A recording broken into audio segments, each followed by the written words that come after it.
Ya, halo semuanya, balik lagi di Diasa Family. Hari ini mau bikin konten yang sedikit berbeda dari sebelumnya karena kebetulan aku punya temen yang baru aja jadi PT atau personal trainer. Kita mau janjian nih, kebetulan aku udah mulai olahraga lagi di salah satu gym di Bintaro yang baru buka juga, namanya Fit Hub. Nih orangnya nih, lihat nih ya. Nih orangnya nih. Nih orangnya lagi jalan nih. Ya udah, kita turun dulu ya. Oke. Kita akhirnya buat konten bareng ya. Iya, ini masuk vlog nih. Iya dong. Gue nggak bawa kamera, gue bawa HP aja ya. Oh siap, Oke, yuk. siap kita bikin konten yang bermanfaat. Siap.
Nah, jadi biasakan kalau kita mau squat, kita masuknya itu dari belakang barnya seperti ini. Oke. Tangannya melebihi lebar bahu kamu sedikit dan masuk seperti ini, terobos. Supaya apa? Supaya spatula kamu yang di belakang itu auto attract ke belakang. Jadi barnya itu berada di atas spatula kamu. Oke. Bantalannya. Coba shoot belakangnya. Oh, shoot belakang ya. Nah, ini dua spatula saya atau jidat saya tuh udah ini nih, sudah keatrak. Oke, posisi kuda-kudanya selebar pinggul kamu. Oke. Atau melebihi lebar pinggul sedikit juga boleh. Usahakan lower back kamu belakangnya netral kunci, forehand pun dikunci. Up. tarik nafas di atas. Inhale, exhale, inhale, exhale. Perhatikan kedua kaki tidak boleh masuk begini ya, saat squat. Oh, nggak boleh gitu ya? Ini salah. Salah ya? Pun seperti ini salah ya, terlalu lebar. Oke. Oh, nggak boleh ya? Mau sumo tapi salah ya? Ya, tapi takutnya tension di lututnya besar. Oke. Jadi cukup begini, pastikan lurus, tarik mundur pantatnya, dorong pakai kaki kamu, pijak lebih kuat lebih dorong ke atas. Oke. Jangan mengangkat beban menggunakan lower back atau upper back kamu, tapi Oke. menggunakan kaki kamu.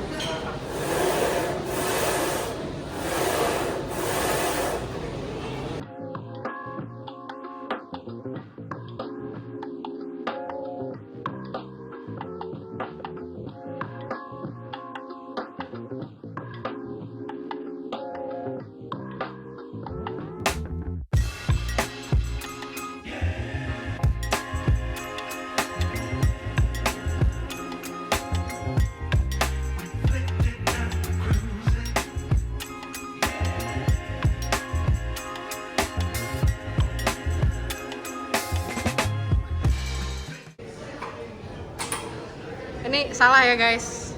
Iya, jadi kalau kita saat melakukan dumbbell overhead shoulder press, itu biasakan bench atasnya itu jangan terlalu tegap ya.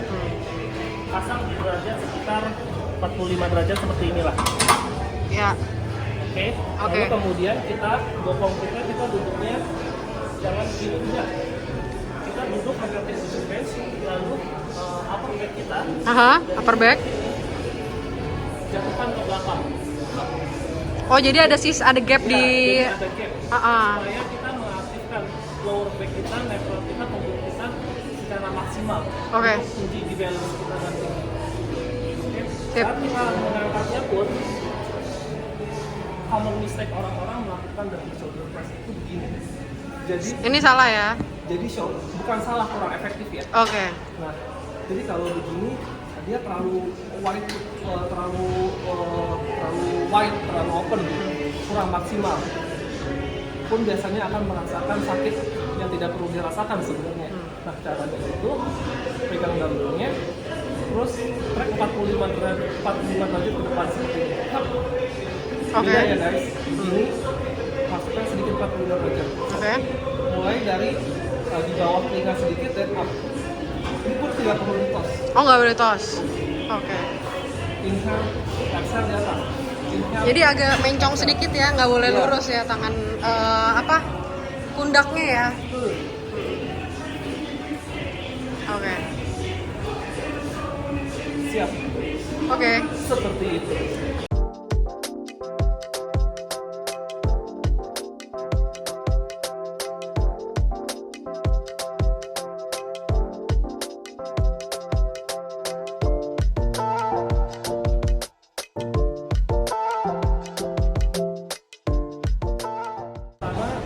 Kuda-kudanya seperti biasa selebar pinggul atau selebar bahu kamu. Oke. Oke. Terus tarik kettlebellnya melalui tangan seperti ini, tarik mundur seperti kamu melakukan deadlift. Bawa kettlebellnya ke tengah, masuk ke dalam, angkat. Oke. Caranya adalah seperti kamu melakukan deadlift ya, atau seperti ini. Jadi bawa ke bawah seperti ini dan swing. Oke. Tingginya itu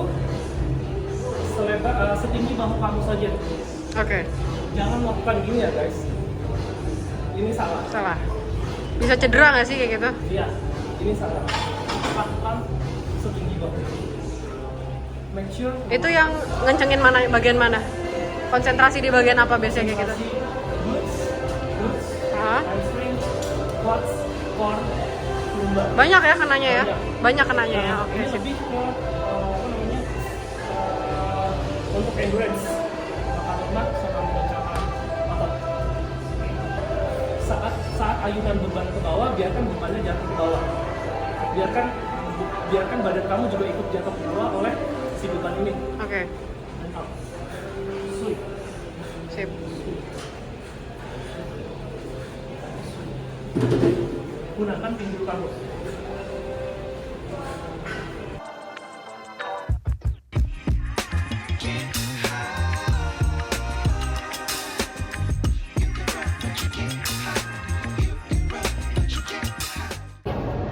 Halo semuanya, balik lagi di Dadiasa Family. Jadi hari ini kita bikin konten yang agak berbeda dari biasanya. Ini first time bikin video mengenai olahraga ya, nge-gym. Jadi ini kita udah temenan hampir 10 tahun kali ya Bang ya.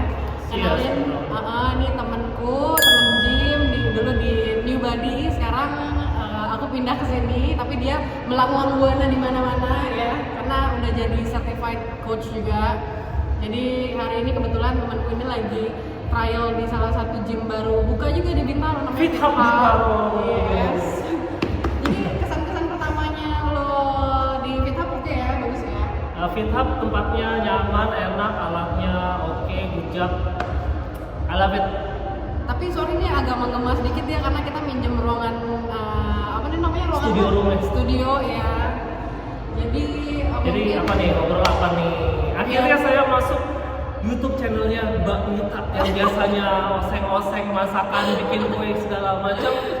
Sekarang bikin kontennya, harapannya supaya bisa ini ya, menginfluence ibu-ibu muda, terutama wanita untuk jangan takut, jangan males untuk mulai olahraga, terutama strength training, terutama angkat beban. Yes, betul banget.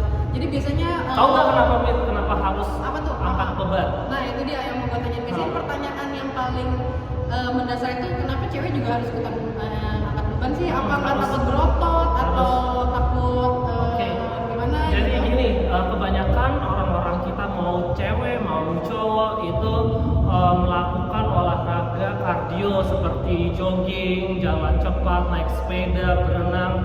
Which is itu nggak salah ya guys, itu semuanya bagus, do it gitu, asalkan rutin dan konsisten. Tapi itu adalah olahraga kardio guys, yang melatih pernapasan jantung kita.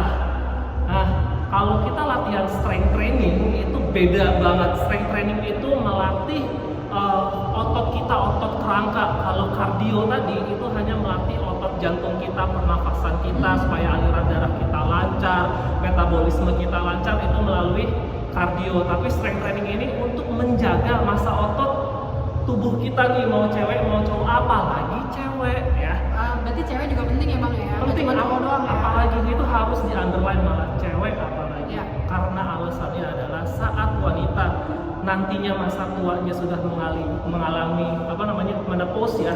Menopause itu biasanya amit-amit guys, itu biasanya segala penyakit itu mulai keluar, masalah kropos tulang, masalah sendi, dan masalah-masalah lainnya. Nah itu bisa diminimalisir kalau udah dibiasain olahraga ya, dengan olahraga strength training atau angkat beban. Karena dengan kita latihan beban nih guys, itu kita dapat menjaga massa otot kita, di mana setiap tahunnya apa namanya, metabolisme kita setiap tahunnya itu turun.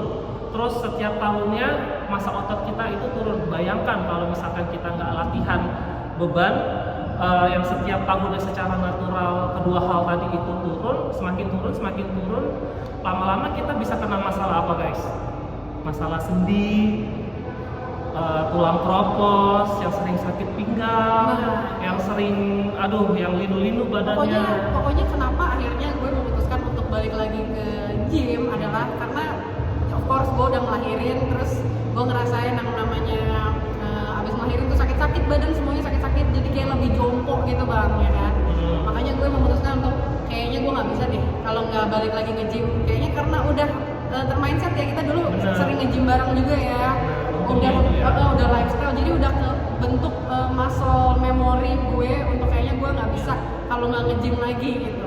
Kalau kayak Mbak Mita nih, kalau yang saya perhatiin ya, dia termasuk salah satu wanita yang beruntung saat dia hamil dan melahirkan badannya tidak terlalu banyak berubah. Tapi nggak tahu deh kalau menurut personalnya Mbak Mita gimana. Tapi menurut saya it's still okay untuk wanita yang sudah melahirkan. Nah, pentingnya dia harus balik lagi ke strength training adalah untuk mengembalikan lagi kekuatan apa namanya, pinggul, lower backnya Mbak Mita. Biasanya wanita-wanita yang baru melahirkan biasanya mengalami sakit punggung, sakit punggung, pinggul. Nah itu dikembalikan tingkat kebugarannya, tingkat kekuatannya itu melalui angkat beban atau teknik-teknik tertentu yang bisa dilakukan di pusat kebugaran kayak deadlift, squat dan lain-lainnya. Yes. Betul banget. Jadi kayak ngebalikin muscle memory juga ya Bang ya. Biar nggak gampang linu-linu ya. Yes. Biasanya abang ini kalau kan abang udah punya ini ya, punya klien nih. Biasanya common question yang biasanya kliennya abang suka tanyain tuh apa sih? Terutama biasanya yang orang yang baru mulai nge-gym nih, yang awam banget gitu. Biasanya apa ya? Tergantung nih Mita. Cewek cowok beda lagi pertanyaannya. Terus secara general lah. Goalsnya tergantung lagi apa, tapi rata-rata kalau secara general nggak ngelihat gender, biasanya pola makannya gimana, kalau pola makannya gimana coach, terus latihan harus berapa kali coach, kayak gitu, terus pola tidurnya kayak gimana, nah kayak gitu sih biasanya. Berarti abang tuh bisa bikin ibaratnya kayak bikin menu bisa untuk dong. Jaga pola makan ya? Ya itulah salah satu tugas coach adalah untuk bikin program latihan sesuai dengan fitness goals kliennya apa. Gitu, pasti bisa. Pokoknya Bang Diki ini salah satu orang yang ilmunya banyak banget, menginspirasi gue. Jadi karena dia kan udah jauh lebih lama nge-gym dibanding aku ya, pastinya ya Bang ya. Pokoknya informatif banget, orangnya juga nggak pelit ilmu, itu paling penting ya. Bang Mita ajak itunya dong, suaminya dong untuk latihan dong. Oh iya, ntar aku coba. Ayo suaminya Bang Mita. Mas siapa namanya? Putu. Mas Putu, ayo dong ikut temenin nih istrinya. Asik kok latihan bareng, nanti juga Mas Putu ya. Mas Putu juga ngerasain nanti impact positifnya. Kalau suamiku tuh sukanya ini Bang, sepedaan ya. Iya. Nah itu balik lagi yang tadi aku bilangin di awal. Cardio is good, naik sepeda is good, tapi it's for kardiovaskularnya, untuk kesehatan jantung, pernafasan, aliran darah, metabolisme it's good. Tapi ingat yang sudah pasti adalah masa otot kita tiap tahunnya berkurang, metabolisme rate kita setiap tahunnya berkurang, itu yang harus kita jaga semuanya melalui strength training itu tadi. Jadi nanti siapapun ya, bukan untuk Mas Putut sama Mbak Mita, pasangan-pasangan muda, baiknya olahragalah bersama saat nanti kalian sudah masuk ke usia middle nih, usia rawan nih, usia mulai munculnya penyakit sendi dan macam-macam. Kalian bisa sehat bersama gitu loh. Jadi nanti bisa tetap ngangkat anak, gendong anak dengan enak, menjaga anak lari-lari nggak cepet capek dan lain-lain. Terus simpel, bisa dalam sehari-hari juga bermanfaat, kayak misalkan angkat galon aqua misalkan, atau banyak sih sebenarnya aktivitas fisik yang kita gunakan dalam kegiatan sehari-hari. Betul banget. Pokoknya Bang Diki ini juga belum ada setahun nih Bang ya, certified coach ya di Adera ya. Sebenarnya sih udah 2 tahun, udah jalan sebagai profesi sih 2 tahun. Tapi kalau secara legalitas profesi diakui sebagai personal trainer yang bersertifikat itu 1 tahun. Oh, 1 tahun ya? Oh, cepet juga ya. Udah 1 tahun. Pokoknya dari dulu gue udah sering bilang sama Bang Diki, pokoknya lo tuh udah cocok jadi trainer. Lo ngejelasinnya jelas, orang juga cepet tangkap, cepet ngerti. Pokoknya emang udah profesi yang sangat cocok buat Bang Diki. Lihat juga kan badannya kan? Yes. Pokoknya dari dulu gue nggak pernah lihat Bang Diki badannya berubah. Pokoknya selalu fit kayak gini aja gitu ya. Pokoknya selalu emang harus di mindset, harus dijadiin lifestyle ya kalau emang. Tapi balik lagi ke personal masing-masing, kalau emang suka gitu kan. Kalau emang temen-temen mau coba terjun ke dunia fitness nih, bisa langsung nanti aku tulis Instagram Bang Diki di sini ya. Untuk Instagram gitu ada ininya ya. Iya sih. Karena Bang Diki ini mau ditanyain apa aja sangat informatif, orangnya nggak pelit ilmu. Kalau teman-teman mau tanya-tanya biaya PT, langsung aja ke Bang Diki ya. Jangan tanya di komen ya, saya nggak tahu. Nggak apa-apa tanya di komen, kan buat traffic bagus. Oh iya benar, nanti abang yang jawab ya. Oke, gitu aja. Mudah-mudahan hari ini kontennya bermanfaat, mudah-mudahan membantu. Ya seenggaknya basic-basic gerakan di gym. Kalau teman-teman yang bingung seperti apa, kira-kira udah ada gambarannya ya. Aku mau kasih saran dong. Oh iya, boleh tips dan saran. Pokoknya balik lagi, saya nggak akan capek untuk ngajak teman-teman semua, mau muda mau tua, nggak ada kata telat untuk tidak ada terlambat atau lambat, ya. olahraga. Bener banget. Mulailah dari hal-hal yang kecil dulu, mindsetnya diubah dulu. Mulai dari hal-hal kecil, misalkan berjalan kaki lah, kalau misalkan parkir di mall berjalan kaki lah, kalau misalkan lagi di gedung tinggi atau segala macam di mall, naik tangga lah, itu sudah pokoknya naikkan tingkat aktivitas fisik kamu dalam keseharian. Kemudian mulai beralih ke mengubah makanan yang lebih sehat lagi, terus tidur yang cukup, lalu kemudian barulah masuk ke olahraga-olahraga ringan seperti jogging, terus mulailah latihan beban, jangan lupa dumbbell set, atau kalau di rumah ada botol aqua isi, cuman latihan bicepnya doang, gini. Pokoknya start dari hal-hal kecil dulu, konsisten, nanti insya Allah Step by step ya. yes, nanti itu pasti ada hasilnya, sedikit atau banyak pasti ada hasilnya. Yang penting Mudah-mudahan rutin dan Iya. ada niatnya ya. terus mudah-mudahan dari hasilnya itu bisa ngebawa kamu lagi untuk step up, lebih sehat lagi di level kebugaran yang selanjutnya. Yes. Gitu. Pokoknya aduh, kita udah lama nggak nge-gym bareng aja, udah banyak informasi yang aku dapetin. Seneng banget ya hari ini akhirnya bisa bikin konten bareng. Mudah-mudahan Yeay. kita ini first time collab kayaknya sama Iya. gue first time collab loh, padahal gue udah kayaknya dari 2020 nggak pernah collab sama siapa-siapa. Malu juga bukan siapa-siapa soalnya. Sekarang udah siapa-siapa. Enggak Udah lah. banyak subscriber. Ya mudah-mudahan amin. Mungkin next bikin konten masak di gym. Masak stik ayam low kalori misalnya. Mungkin nanti lo mungkin bisa kasih tips-tips apa namanya menu Iya. sehat gitu ya. Next mungkin mudah-mudahan ada lagi konten kita ya. Oke. Siap. Mudah-mudahan nggak bosan nontonnya. Nanti jangan lupa bantu share ya bang ya supaya banyak yang nonton. Yo, pasti. Oke. Oke, gitu. Oke. Oke, thank you guys. Bye-bye. Jangan lupa